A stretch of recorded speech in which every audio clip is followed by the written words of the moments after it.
आसनसोल नगर निगम के 84 number ward में लंबे समय से जर्जर पड़ी सड़क का आखिरकार पुनर्निर्माण शुरू हो गया है। करीब 15 वर्षों से खराब इस सड़क को अब लगभग 13 लाख रुपए की लागत से बनाया जा रहा है। ये सड़क विवेकानंद पल्ली क्षेत्र में स्थित है। इस मौके पर वार्ड पार्षद सह बोरो चेयरमैन डॉक्टर देवाशीष सरकार ने कहा कि पिछले 15 सालों से सड़क की हालत बेहद खराब थी। कई बार स्थानीय लोग अर्जी लेकर आते थे। मेयर विधान उपाध्याय से अनुरोध कर इस सड़क के पुनर्निर्माण की स्वीकृति मिली और अब निर्माण कार्य शुरू हो चुका है। धन्यवाद कविता दी के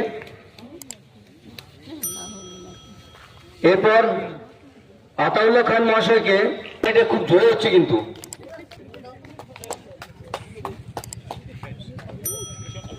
কখনো কখনো একটু বিলম্ব হয় কিন্তু যতদিন পর্যন্ত পশ্চিমবাংলার মাননীয় মুখ্যমন্ত্রী শ্রীমতী মমতা বন্দ্যোপাধ্যায় আছেন উন্নয়ন কখনো স্তব্ধ হবে না। উন্নয়ন এক পথ চলা আমাদের কাছে এবং উন্নয়ন হয়ে যাবে। এবং যে রাস্তা আপনারা শুনলেন প্রদীপদা থেকে প্রত্যেকে বললো 15 বছরেও হয়নি, সেই রাস্তা আজকে আমরা শিলান্যাস করব এবং আগামী কাল থেকে এই বিটুমিনাস রোড শুরু হবে এবং খুব শীঘ্রের মধ্যে 60 ফুটের জট আমরা কাটিয়ে ফেলেছি।